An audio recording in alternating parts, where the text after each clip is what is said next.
سلام خدمت تمام دوستان عزیز. حسین پور هستم. طبق قولی که توی مصاحبه آزیموت داده بودم و همینطور درخواست چند تا از بچه ها که در مورد تست های شیدری که چند وقت پیش انجام داده بودم و اینکه درخواست کرده بودن که این مقدار با جزئیات بیشتری روی این بخش مانور بدم و اون آموزش و حول محور بگم. خب به نظرم ایده خیلی خوبی اومد و توی این آموزش کوتاهی که داریم سعی میکنم یه سری گزینه‌های خاص و خیلی مهم رو توی شیدر سازی، به خصوص شیدر یک فلز که به نظر من یک شیدر فلز ساختاری داره که خیلی قابل بررسیه. حالا به چه شکل؟ اول از همه یه توضیحی در مورد این صحنه بدم. این شیدر بال مربوط به گراند واربیک هست و از یک نور محیطی داخلی خیلی خوب و همینطور شیدر خیلی با کیفیتی استفاده شده که عموما برای تست های شیدر و خیلی از چیزهای دیگه خیلی راحت میتونید ازش استفاده کنید. یک توضیح در مورد متریال ها بدم خدمتتون.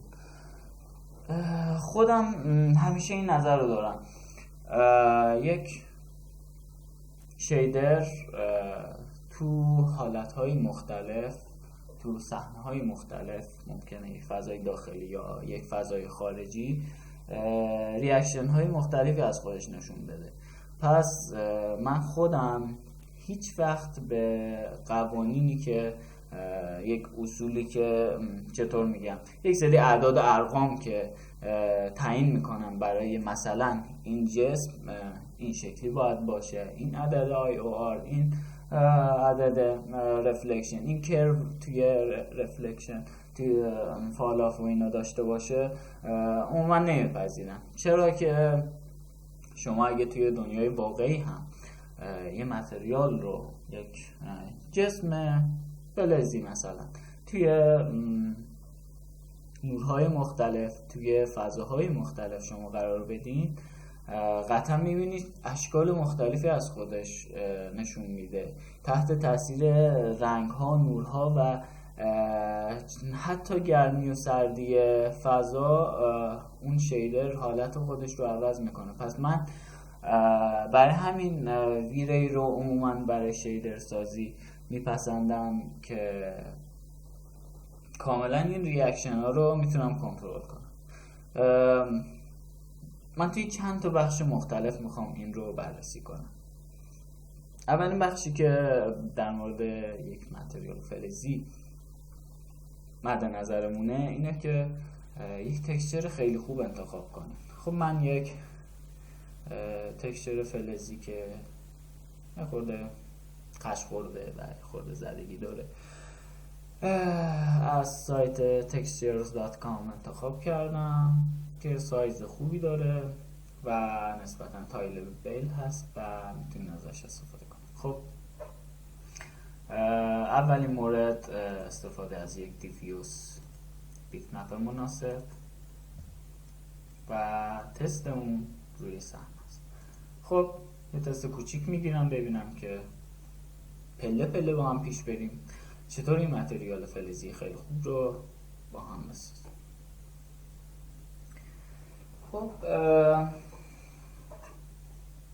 عموما متریال های فلزی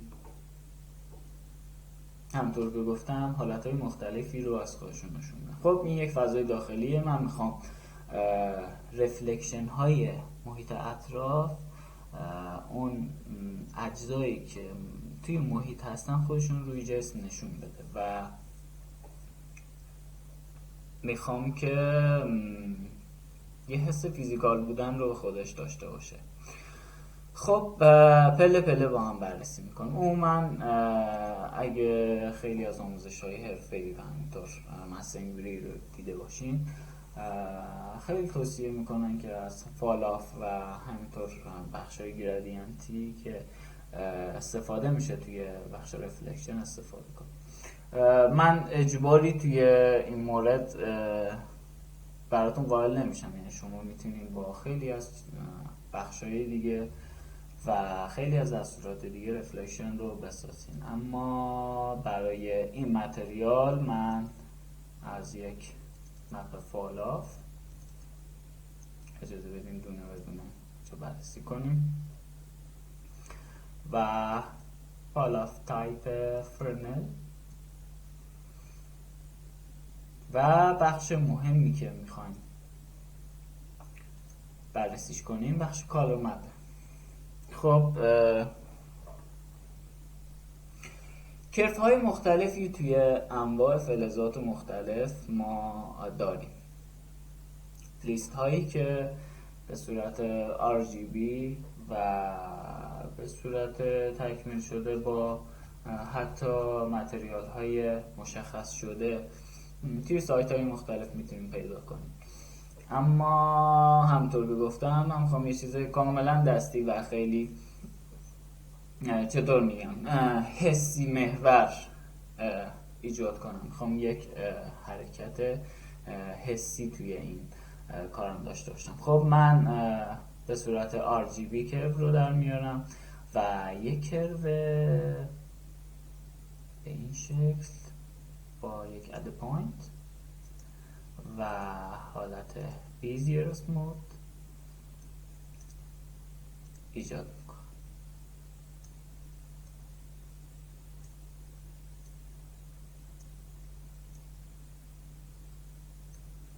خب در نظر داشته باشیم توی متریال که رفلکشن به چه صورته.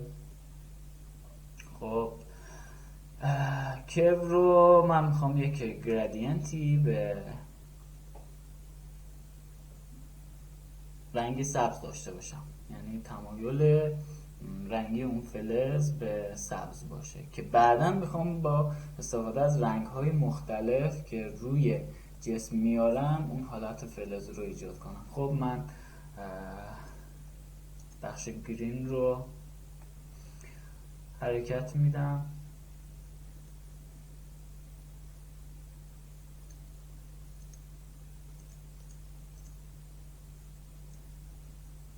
بخش رد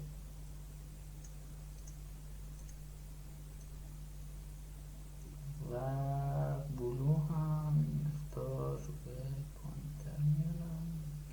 فکر میکنم این شمایی که الان دارم خیلی مناسبه. خب اول از همه من توی دیفیوز مقدار بلر رو کم میکنم و میخوام اون خط و خشا با بیشترین جزئیات خودش توی تصویر من دیده بشه. توی این بخش میخوام یک نگاهی هم به این بخش داشته باشیم. خب من یک کراپ رندر میگیرم که ببینم تا الان به چه صورت در اومده این متریال.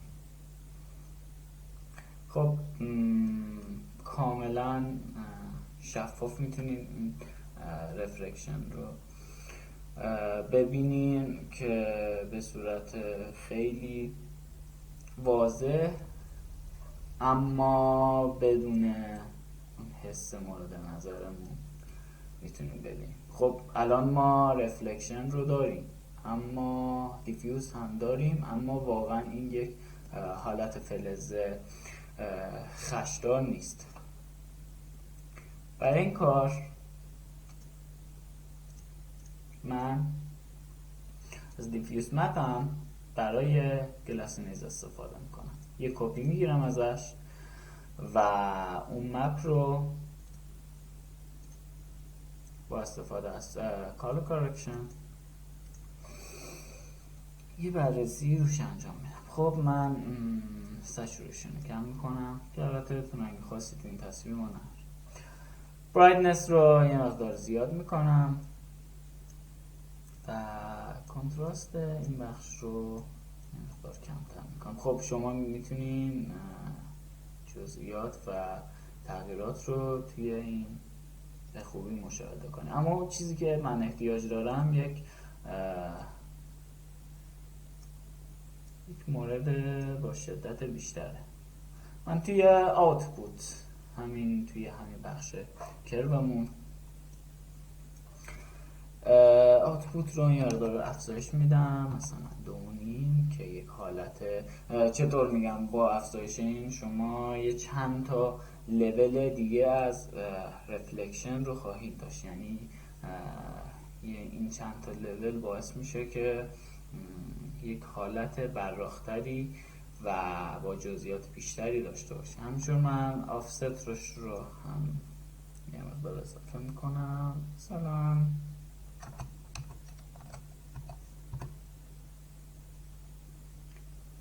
15 و RGB level رو هم یه مقدار افزایش میدم. خب تست بعدی رو میگیرم ببینم به چه شکلی در اومده اون حالت فلزمون. خب الان میبینیم که تغییرات خیلی خیلی محسوسه، یعنی الان واقعا به شکل یه فلزی که مد نظرمونه در اومدن. بذارید من به صورت فول اینو تست بگیرم و این تغییرات رو کامل مشاهده کنیم.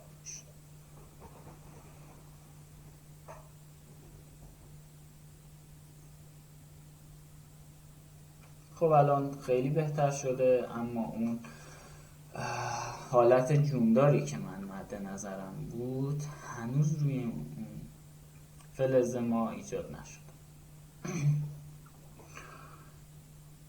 خب اگه دقت کرده باشین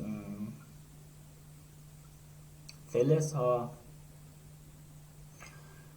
توی بخش های مختلف، توی پارامترهای مختلف گفتم یک ریاکشن مختلفی از خودشون نشون میدن، اما اون چیزی که یک کار رو ریالستیک میکنه و خیلی واقعی تر جلوه میده لایه های مختلفیه که روی متریالتون میاد. خب من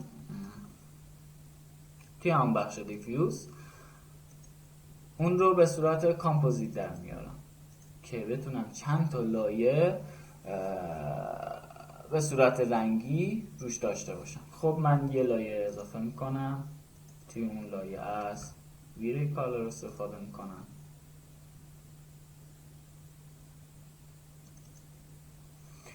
و یه رنگ گرمی میخوام بهش بدم.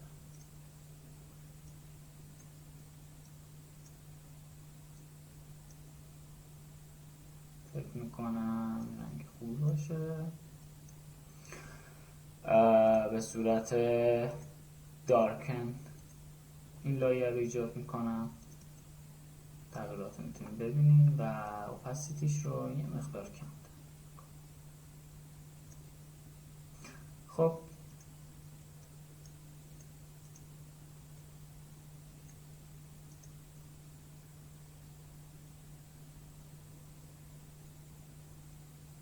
الان میتونید تغییرات نوری و چطور میگم رنگی که توی این جسم ایجاد شده رو به خوبی ببینید. خب من الان وقتی میتونم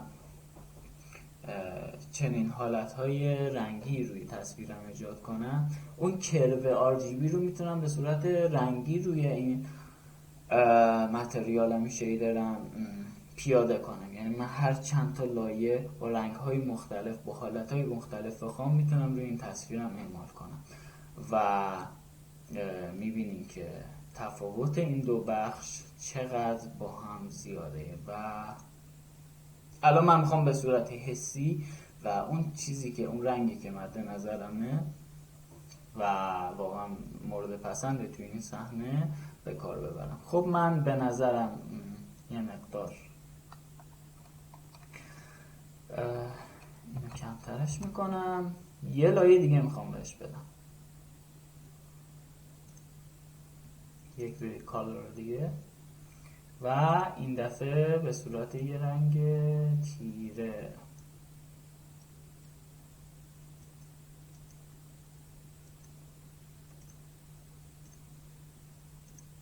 دوباره به صورت دارکن و میخوام یه بار دیگه تغییرات رو تو این بخش ببینم، ببینم اون چیزی که میخواستم شده.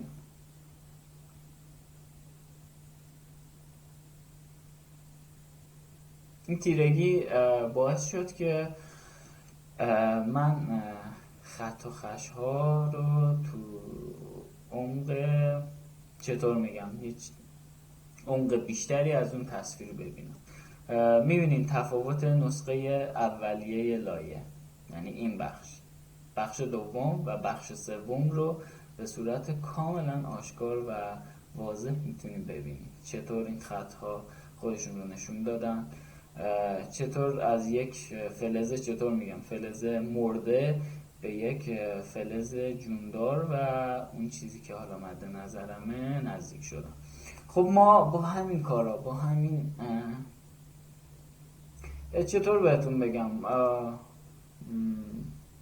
مثل بازی کردن یک گیم، حرکت دادن چند تا مهره، خیلی راحت میتونیم متریال مورد نظرمون رو به دست بیاریم. اما نکته اینجاست که چقدر خوب ببینیم. خب برای دیدن و بررسی کردن خیلی بهتر شیدرها شما لازمه که یک شیدر واقعی رو توی حالات مختلف، توی تصاویر مختلف ببینیم، یعنی اینکه به صورت واقعی ازش عکس بگیریم، بررسیش کنیم و سعی کنیم که مثل اون انجام. درک متریالی به نظر من فقط با دیدن خوب و بررسی کامل این متریال میتونه به دست بیاد. خب من یه بامپی به این خطوطم اضافه میکنم که اون بررسی اولیه رو داشته باشم. بعد اون BRDF رو بررسی میکنیم که یه پله دیگه رو به رال شدن و تکمیل شدن کارمون داشته باشیم. خب من بامپ رو از همون بخش گلاسینیج رو میگیرم، اما باید حواسم باشه که بامپ با شدت خیلی کمتری باشه. فکر میکنم یه عدد 2 یا 3 عدد مناسبی باشه برای این بخش. اجازه بدین من یه تست بگیرم.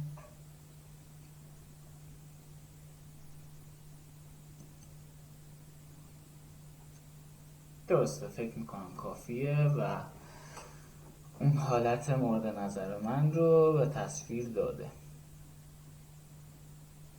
اوکی. خب من حالا به صورت کراپ نمیگیرم. خب همونطور که میدونین توی بیاردف ها بخش GGX یک حالت خیلی رالتر، یه حالت چطور میتونم بگم واضح تری از اجسام فلزی رو بهتون نشون میده. هر چقدر شما متریال های فلزی رو در لایه های رفلکشن بیشتری ببینین، میتونین اون حالت مورد نظر خودتون رو بهتر، واضح تر در بیارین. خب من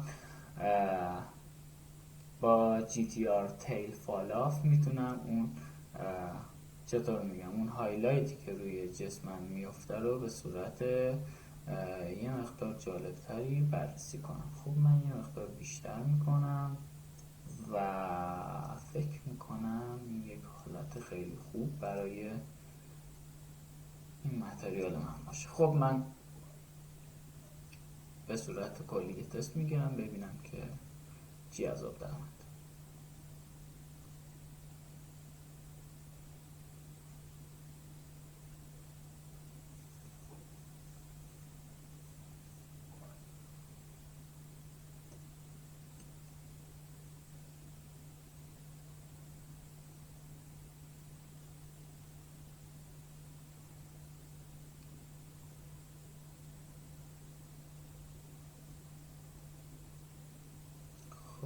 من اینو روی موس بذارم و با جزئیات بیشتری اون حالت ها رو نگاه کنم ببینم چه نتیجه چه شده. خب به نظر خیلی جالب میاد. تموم بخش های ترکیبی من، رنگ هایی که ترکیب کردم و بامپی که دادم و همینطور بخش رفلکشنی که من ایجاد کردم، همشون به صورت خوبی خودشون رو دارن نشون میدن. من الان به صورت بیسیک این رو ساختم و توی حدود کمتر از نیم ساعت این شیدر رو ایجاد کردم. اما شما میتونید باز هم با لایه های مختلف دیگه بررسی و چطور میتونم بگم اضافه کردن اجزای مختلف، لایه های مختلف، حتی ویری بلند. من اینجا از ویری بلند استفاده نکردم که چند پارت کنم این رفلکشن، اما فقط توی یک بخش بررسیش کردم که یه مقدار هم توی زمان رندرم صرفه جویی میشه و همینطور یه مقدار چطور میگم رندر کردن برای ما یه خورده آسون تر میشه. به این شکل شما میتونین انواع متریال های مختلف رو، من الان فقط تاکیدم روی فلز نبود که این قضایی رو گفتم که هر کدوم از اینا توی حالت های مختلفی میتونن ریاکشن های مختلفی نشون بدن. خب من متریال های چوب، هر متریالی که یک رفلکتی از خودش داره و یک تأثیری از محیط میگیره، حتما با بررسی لایه های مختلفش میتونید شما به صورت خیلی خوبی اون متریال رو بسازید. خب من حالا به صورت خیلی سریع چند تا بخش رو رندر گرفتم که شما میتونید نتیجه رو ببینید. فکر نمی کنم چیز خاصی دیگه ای مونده باشه غیر از این که بازم فقط توی آخر کار تاکید میکنم که بهتره که شما حسی اون متریال مورد نظرتون رو بسازین تا اینکه توی یک سری چارچوب و قوانین مختلف خودتون رو گیر بندازین. امیدوارم که مفید واقع شده باشه و استفاده لازم رو ببرید. خدا نگهدار.